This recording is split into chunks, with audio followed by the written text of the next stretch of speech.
May I come in, sir? Yes, stand here. Why do you always come late? Sir, it is the bus which makes me late. What time do you leave home? I always leave home at 7:45. How far is your home from here? It is about 3 kilometers from here. That is why you get late. You leave your home very late. Sir, I take my breakfast at 7:30 a.m. What time do you get up? I get up at about 7:00 a.m. Don't you offer your prayer? Not regularly, my dear. It is a bad habit. Change your routine. Always get up early in the morning.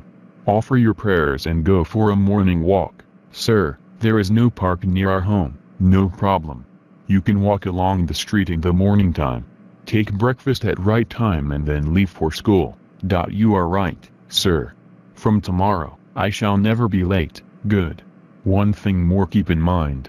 Regularity and punctuality conquer the mountains. Thank you very much for your good advice.